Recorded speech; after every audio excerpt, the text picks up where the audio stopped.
Porque ele está falando do Schreber, né? Seria o psicótico paranoico, que é o caso do Schreber, que vai estar sempre achando que tem alguém perseguindo ele, que tem alguma história que, né? Que essa é a base da paranoia, né? A paranoia é uma proteção. Estou sempre me protegendo porque alguma coisa do outro vai me invadir, né? Vai vir algo, vão ler meus pensamentos, tem lá uma antena dos ETs que está captando tudo, tem uma conspiração e eu estou sendo perseguido pelo FBI americano, sempre, né? Eu vou ser o procriador de uma nova raça, porque Deus está mandando raios para mim, é tudo lá, o outro é muito poderoso. Tem alguém que tem um poder absurdo que vai para dentro, né? Vai invadir. Né? E o fóbico, né? Porque ele não fala diretamente do fóbico aí, está dentro mais ou menos do obsessivo. Também está sempre prevenido. Tá. Está sempre protegido, está sempre... Né? Eu não vou o caso do pequeno Hans, lembra? Eu não vou na rua porque na rua tem o cavalo. E o cavalo morde. Da evitação, né? Daquilo que não pode ser enfrentado. Todos os cavalos mordem. E eles vão me morder. Então eu não vou na rua. O que ele está dizendo para nós aí, né? Que isso é uma linguagem. O sintoma, seja vomitando, seja se protegendo, seja evitando ir para a rua, seja o que for, é linguagem.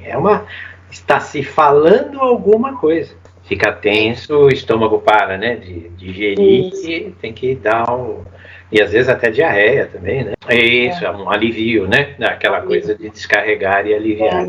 O Freud já dizia, né? A gente vê muito como se fosse um teatrinho, né?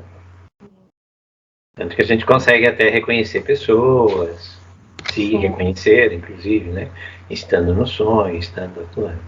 Mas ele diz que é uma imagem que, na verdade, é um caminho para as palavras. Não é simplesmente, vamos dizer assim, se você, acordado, não dormindo, mas acordado, você olhar para uma paisagem, é uma imagem, não é? Ela te diz alguma coisa? Então uma imagem, o que ele está mais ou menos dizendo para nós aqui uma imagem nunca é só uma imagem. Exatamente porque você pode falar dela e ela muito provavelmente vai provocar alguma coisa para você falar. Pode falar muitas coisas, mas ela está ali como imagem, mas ela está também como uma espécie de uma provocadora de linguagem. Sim. Ele diz assim, porque ele foi muito questionado nesse momento, essa separação que ele faz do imaginário e do simbólico. Então os caras começaram a falar assim, mas não tem como separar isso. Então ele vai buscar esse trecho da Traudentung, né, da interpretação dos sonhos, onde o próprio Freud assume e fala assim, claro que não tem como separar. Então como é que trabalha um filólogo? O que é um filólogo? É o estudo histórico da linguagem. Como por exemplo, então, ele dá o exemplo do chinês. Ele diz assim, né, 2 pauzinhos assim, né, é o eu. A primeira pessoa do singular é um eu. Mas se eu botar mais um pauzinho aqui desse lado riscado, já é o eu andando. O chinês é todo desenhado, né? Você sabe, né? O japonês também, né? É todo desenhado, é tudo figurinha, parece hominho, parece mulherzinha, parece bichinho, parece isso, parece aquilo. E ele fala assim, bom, então a imagem é palavra. Por isso que nós sonhamos através de imagens. E como é que nós conseguimos saber o que o sonho está dizendo? Se ele é todo em imagens. O Freud chega a dizer que, inclusive, no sonho não tem fala. Você diz assim, não, mas o fulano falou comigo. Eu escutei a voz dele, como que não tem? Você fez o quê? Um sintoma. Você fez uma tradução, você fez alguma coisa que você interpretou. Por isso que o sonho propriamente dito não nos interessa muito. Interessa como você fala sobre o seu sonho. Você lembra das imagens e as imagens te levam aos textos. Você olhar uma paisagem e ficar ali. Você consegue não pensar em nada e não falar nada sobre essa imagem. Eu sozinho, você fala assim, não, se eu tiver com outra pessoa, é claro, eu vou ficar comentando alguma coisa. Não, você vai sozinho olhar a imagem. E você mesmo vai ficar pensando, olha que bonito, que feio, que isso, que aquilo. Adoraria morar aqui, ou nunca moraria aqui. Inclusive, a gente muitas vezes, por que o Freud trabalha lá, acho que é com o Homem dos Ratos ou o Homem dos Lobos. Não, é o Lobo, é o dos Lobos, que é o Sonho dos Lobos, né? Ele trabalha um ano de sessão com o Homem dos Lobos, só falando do Sonho dos Lobos. Eu lembro de uma história, lembra? A história do sapateiro, que o lobo entra na casa do sapateiro, e o sapateiro corta o rabo do lobo, aí o Freud faz associação, cortou o rabo, então não é lobo, é outra coisa. Como que é possível ficar um ano fazendo sessão falando do sonho do lobo? É possível. Eu posso ficar a vida inteira. Eu posso olhar uma paisagem e não falar nunca mais de mais nada, só da paisagem. Porque ele está dizendo assim, vocês estão separando, eu não estou separando nada. Vocês é que entenderam errado o que eu estou dizendo. O imaginário e o simbólico estão juntos. Eles, vamos dizer assim, nos trazem coisas diferentes, informações diferentes. As imagens e as palavras. O que é que está por trás juntando tudo isso? O famoso significante. Então, quando nós olhamos e dizemos assim, mas o que será que é esse tal desse significante? Ele é uma palavra? Não temos certeza. Né? Ele é um som? Já falei para vocês do pá, do tá, do lá, do né, que a criança fica lá, blá, blá, blá, blá, blá, né? Também é significante. Mas ele também é uma imagem. Ou ele é um pedaço de uma imagem. De qualquer forma, o que posso captar, o que eu posso pensar, o que eu posso falar, o que eu posso imaginar, tudo é significante. O suporte de tudo isso que está lá no inconsciente é o significante. Por isso, o grande trabalho do Lacan vai ser como é que funciona essa história desse significante. Se então, o neurótico habita a linguagem, né? Mais do que afetar, né? Ele vive o mundo da linguagem. Para ele, e por isso o delírio é um delírio falado, né? Ele tem uma ligação com o significante muito poderosa. Ele cola o mundo na palavra. Na cabeça dele, ele vai produzindo, né? Ele não... o neurótico consegue fazer essa separação. O que eu penso sobre o mundo é o que eu penso sobre o mundo, mas não é o mundo. Seja pela dupla negação nem, né? Que ele fala do obsessivo, nem uma coisa nem outra, mas pode ser as duas. Mas eu sei que o que eu penso sobre o macho e a fêmea é apenas um pensamento. Porque existem muitos modelos no mundo de machos e fêmeas. Eu posso tanto negar esses modelos quanto variar com eles. Não me afeta, ou não me afeta de uma forma tão objetiva quanto no psicótico. Tanto que vira e mexe, eles chegam assim e eles falam, agora eu entendi, agora eu já sei tudo. Chegar para um psicótico, especialmente num surto, né? Na hora que ele está surtado mesmo, falando aquele monte de coisa, você chega e fala assim, não é isso aí que você está falando. Você é um idiota. Eles respondem na hora, você é um idiota, você é uma besta, você não sabe de nada. Quem sabe das coisas sou eu. Porque não tem esse... Veja, está colado. Então, se eles têm uma opinião, é aquela opinião. No caso da neurose, nós temos muitos modelos de dúvida.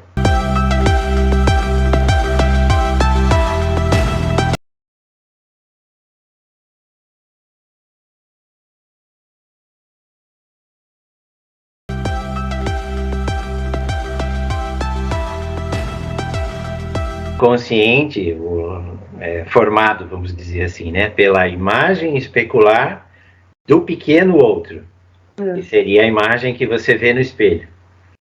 Lembram lá do esquema do espelho, né? Do Lacan, né? Mas na hora em que você começa a falar, você vai usar este armazém da linguagem, que é o grande outro. Então ele fala aqui da relação de objeto. E ele diz assim, né? Para lidar com os objetos, nós usamos a linguagem. Consegue na psicanálise se ouvir. Por que você se ouve? Porque você está se utilizando deste grande outro que faz com que você possa se ouvir. Porque o armazém da linguagem é que me diz como eu falo. Fazendo uma espécie de uma distinção aí entre esse pequeno e o grande outro. O esquema que parece um Z lá, lembra? Então ele fala assim, tem o eixo imaginário. Esse é o primeiro que nós utilizamos, que é o eixo do eu, que vai se olhar nesse azinho, que é o espelho. Né? Então ele fala assim, a relação imaginária é uma relação muito poderosa. Ela é a primeira que a gente tem, ela define o mundo pra gente. Tá. Aí quando você começa a falar, você tem que interceptar esta relação imaginária com a relação simbólica, que é aquele cruzamento, né? Que vai dar lá no sujeito do inconsciente, naquele S barrado, né? Então, ele diz assim, o que nós normalmente vemos, usamos e não percebemos, é que nós estamos ligados a esse grande outro. O que ele está colocando para nós? Ele está dizendo assim, né? Tem uma confusão aí nos psicóticos que é meio que misturar o azinho com o azão. Pequeno outro com o grande outro. O grande outro, no caso da psicose, ele meio que toma o lugar do pequeno outro. Ele faz um curto-circuito e o cara fica só no imaginário. Porque lembram, o imaginário é o eu com o azinho. Sim. Circuito imaginário. E o circuito simbólico, que é o que vem de baixo, é o grande outro. Mas o grande outro está deslocado em relação ao pequeno outro. São dois. Ele diz o quê? Que esse cara aqui meio que cola lá em cima. E o psicótico, ele fecha um circuito só imaginário. Então ele para de considerar de que existe, por exemplo, um lugar comum onde as pessoas se referem às coisas. Ele despreza a opinião pública, ele despreza a forma tradicional da linguagem. Ele despreza porque ele tem só o que está dentro dele no imaginário. Então ele fala que dá um curto-circuito no imaginário. Por isso que eles não abrem para que o outro possa interferir. Que não é exatamente o grande outro, mas a outra pessoa. Quando eles estão surtados, se você chegar e falar assim, ô cidadão, não é isso que você está falando, é outra coisa. O que eles fazem? Ou eles ignoram ou eles saem para briga. Você que é um idiota, você não sabe nem nada. Quem sabe das coisas sou eu. Veja, ele tirou fora a possibilidade de alguém poder ter uma opinião diferente. Só vale, eles dizem assim, eu é que sei das coisas. Tá. Não adiantava falar para o Schreber, por exemplo, que não tinha um Deus que ia copular com ele. Não. É você que não sabe, eu vou criar uma raça nova. O que aconteceu aí? Eu caí fora do possível relacionamento que eu poderia ter com os outros. Porque quando eu me relaciono com os outros, eu uso esse grande outro para me relacionar. Linguagem, é o senso comum, é a moral, são os valores, tudo que é cultural, tá tudo nesse grande outro. Lacan dá um exemplo dizendo assim, é como se fosse uma grande piscina. Você mergulha lá dentro e usa tudo que está lá. Porque ele começa falando da Verwerfung lá, né? O que é a Verwerfung? É a fora-clusão. Ele diz assim, há alguma coisa que deveria ter entrado no nível significante e não entrou. Foi fora-cluído. Ficou fora, ou entrou no tempo errado. Então esta pessoa não consegue fazer esta passagem de imaginário para simbólico. Como é que fala? Uma muleta que dá alguma condição dela poder estar no mundo. Agora, na hora que está pirado, esquece. Não tem como discutir, não tem como argumentar, vai só ouvindo a pessoa. Deixa ela falar. A ambiguidade que está lá fora consegue ser trabalhada dentro do inconsciente da pessoa. Isso. Aí ela consegue ouvir, por exemplo, uma opinião diferente, ela consegue perceber que, né, existe esta dúvida no mundo. Porque, na verdade, quando ela está surtada, é só certeza. A certeza está no eixo imaginário. Você tem certeza que você está sentado aí na sua cadeira? Esta certeza é o seu imaginário que está te dando. Porque, assim, se você estivesse num surto psicótico agora, você poderia me responder: não, eu estou numa nave espacial, entendeu? Eu não estou onde eu estou. Está insistindo aqui, né, que é uma relação imaginária. É uma relação da pessoa com ela mesma. O que é um apaixonamento? O outro, de verdade, não existe. Então, o amor aí seria alguma coisa que depois pode acontecer com a pessoa real. Esse arcádico lá que ele fala, né? O amor baseado no saber. Para ele, a paixão é só saber, não é outra coisa. Então, ele fala assim, isso é psicose. Ele está dizendo, o que acontece no apaixonamento? Né? O outro não precisa nem existir. Que nós chamamos atualmente de amor platônico, né? E o Platão falava o quê? Do mundo das sombras, o mundo do saber, né? O que interessa é o que eu sei. Esse é o Platão, né? Então, a outra pessoa de carne e osso, ela não precisa existir. Ela pode existir, mas eu vou construir alguma coisa a partir de mim mesmo. O mundo existe, mas ele ignora o mundo, porque ele constrói alguma coisa dele mesmo. Não, você se apaixona por alguma coisa sua.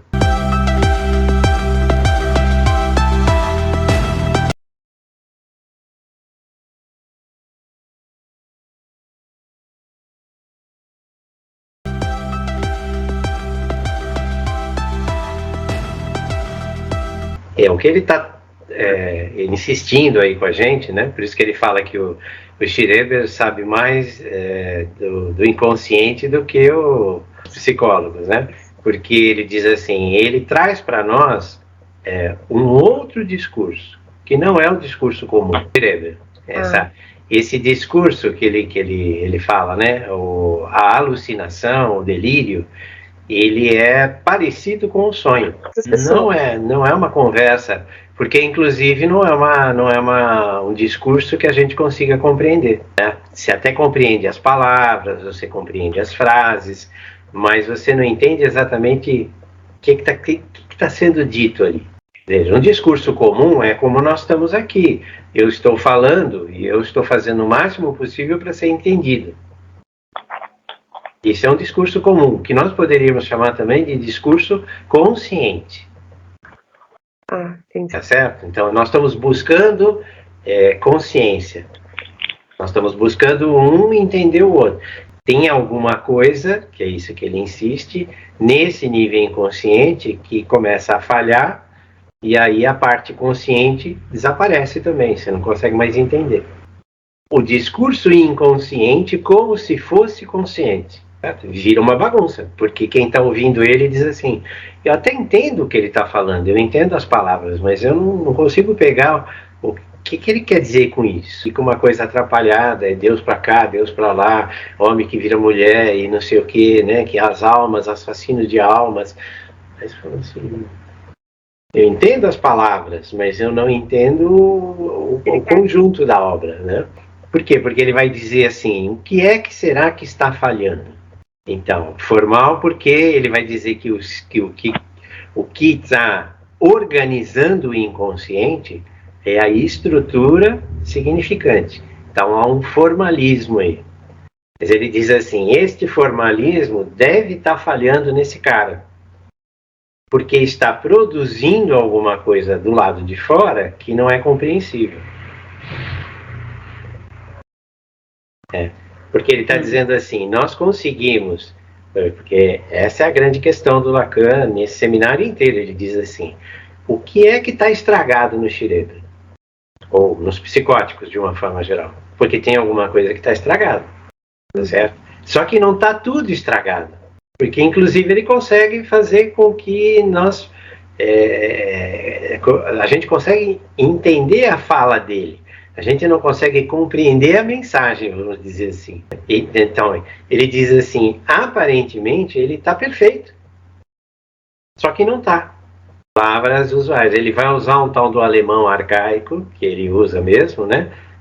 Porque ele é um cara da área do direito, então o direito usa muitas palavras. Nosso direito aqui no Brasil é a mesma coisa também. Você lê uma peça de advogado, você olha e fala assim, esse cara está falando lá do século, parece uma conversa de gente antiga, né? Data venia e não sei o quê, e usa coisa de latim pra caramba, né? Não é? Isso. Você fala. E o Schreber tinha esse hábito, né, de falar desta forma.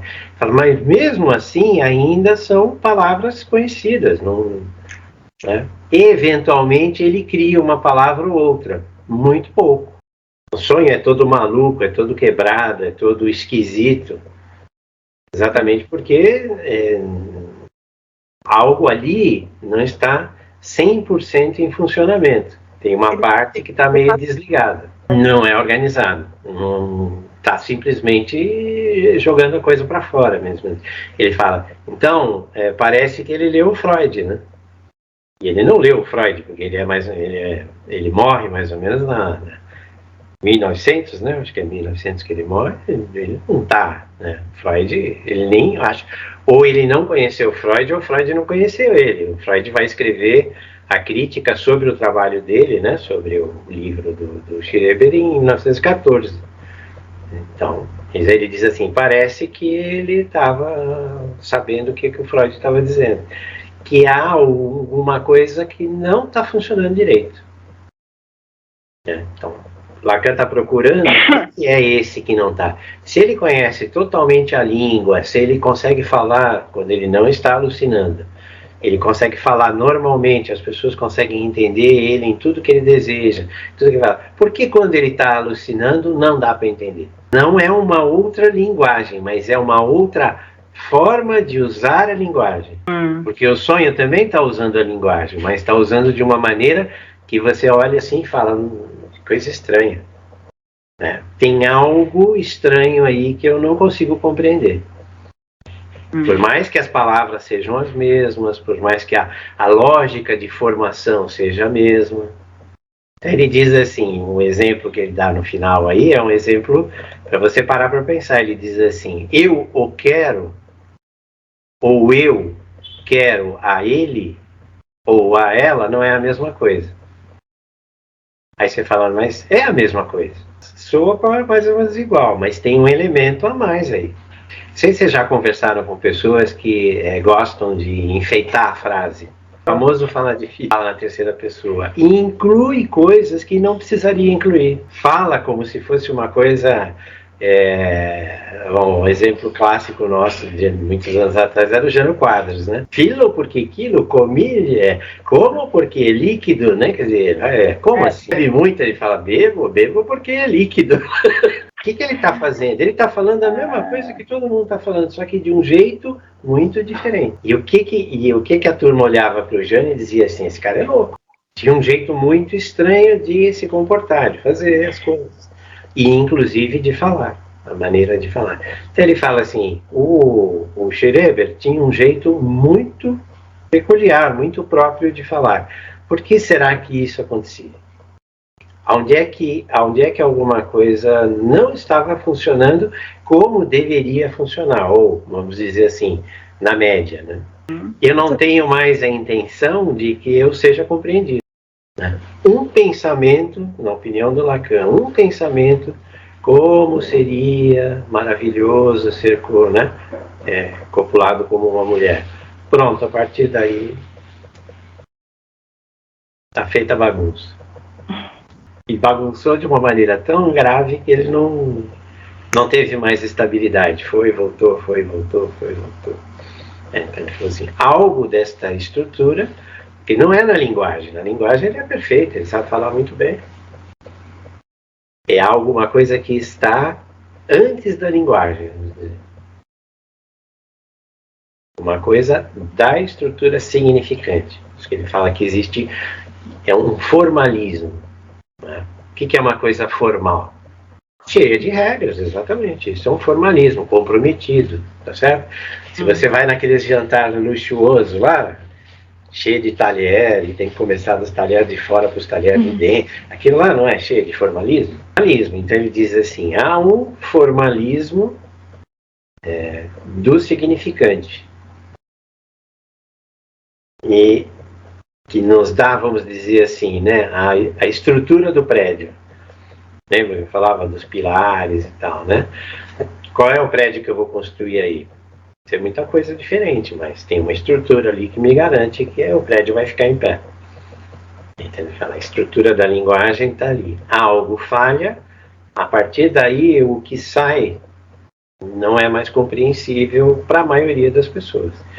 O analista pode ficar ouvindo aquilo e pegar alguma coisa que ele vai usar como referência para trabalhar quando o cara não estiver alucinando, né?